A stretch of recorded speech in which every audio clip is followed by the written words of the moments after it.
Moi, j'ai appris à raconter des histoires avec mon grand-père. Il disait, le conte est une histoire d'hier, racontée par les hommes d'aujourd'hui pour les générations de demain. Et si les civilisations, tout comme les hommes, meurent, le présent devrait toujours s'inspirer du passé et l'avenir du présent. Et parfois, il rajoutait, les enfants, si la rivière a un tracé sinueux, c'est qu'il n'a pas d'ancêtre à suivre. Ça, c'est mon grand-père qui a enseigné ça. Hein? On est maître de sa parole avant de la prononcer. Mais on peut en devenir l'esclave une fois qu'elle a quitté notre bouche. Ça, c'est mon grand-père qui a enseigné ça. Hein? Le mensonge a beau faire 2 semaines de route, la vérité le rattrape en une journée. Et la vérité, comme du piment, elle pique les yeux mais ne les crève pas. Ça, c'est mon grand-père qui a enseigné ça. La mauvaise parole, merci. Oui. Il va prendre ça, mon grand-père, parce qu'il est au ciel depuis un bon bout de temps. La mauvaise parole adressée à l'endroit de quelqu'un est comme une lance que l'on plante dans le tronc d'un arbre. On a beau soigneusement essayer de la retirer, elle laisse une plaie qui prend beaucoup de temps à se refermer. Ça aussi, c'est mon grand-père qui a enseigné ça.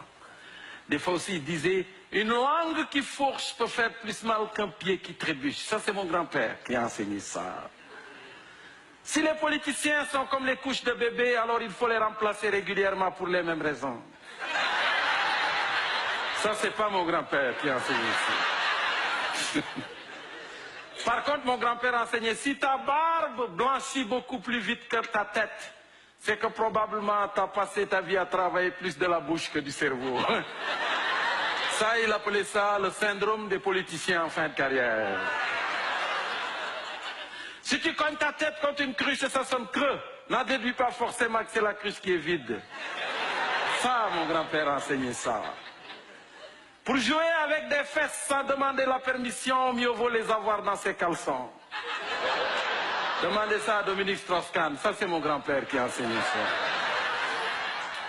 Si l'arbre savait ce que lui réserve la hache, il ne lui aurait pas fourni le manche.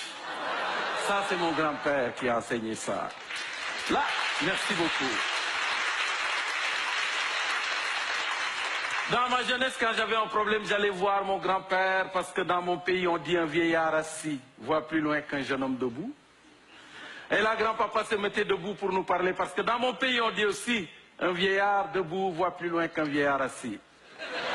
Et ça, si vous ne l'avez pas vu venir, c'est que vous êtes bien assis. Mais vous savez, on est à l'humour du monde, parce qu'aujourd'hui, la planète est métissée. Elle est complètement multiculturelle. Pourquoi? Parce que les gens qui viennent du Sud, qui viennent dans les pays du Nord, ils viennent juste chercher de quoi manger, la plupart du temps. C'est vrai. Parce qu'on a tendance à oublier qu'au sud des pays du G20, il y a encore des pays qui appartiennent au groupe des G20. Vous comprenez? C'est ça, c'est une vérité. Moi, j'ai vécu la famine. Pendant la grande famine au Sénégal qui a frappé mon village, à peu près à la même époque que votre grande noirceur. Heureusement, nous avions mon grand-père qui chaque jour nous remontait le moral en nous disant, les enfants, c'est vrai que l'égalité entre tous les humains de la terre est un beau rêve utopique. Mais malheureusement, ce n'est pas à toute oreille percée que l'on accroche des anneaux d'or.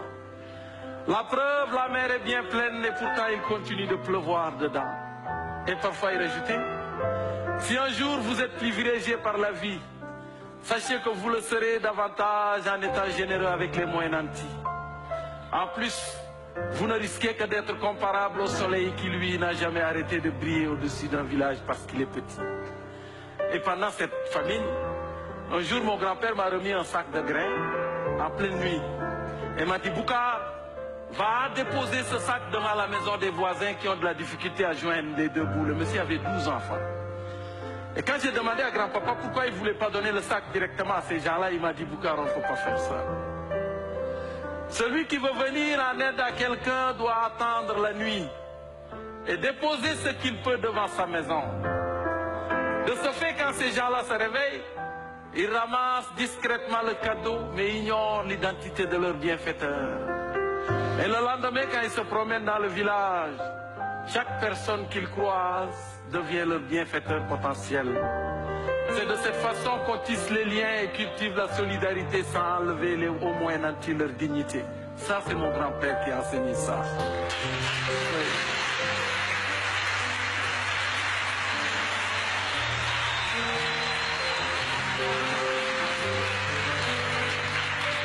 C'est important de penser aux personnes âgées parce que sinon on s'en va vers un cul-de-sac. Vous n'êtes pas d'accord avec moi? Et plus ils sont âgés, plus il faut en prendre soin. Parce que mon grand-père disait, si tu chouchoutes un vieillard depuis l'aube et le soir tu le grondes, il se peut que de toute sa journée, il ne se souvienne que d'avoir été grondé. Donc il faut faire attention. Parce que les jeunes aujourd'hui, des fois on le dit, des fois je leur dis, on peut bien être à la page, c'est vrai. Mais pour comprendre toute l'histoire, mieux vaut avoir lu celle qui précède avant d'écrire celle qui suit. Les personnes âgées sont, pour moi, des professeurs de choix. Parce qu'ils donnent leurs leçons dans la seule école où on ne décroche jamais. La grande école de la vie. Et c'est pour ça qu'en Afrique, on dit souvent, un vieillard qui meurt est comme une bibliothèque qui s'enflamme.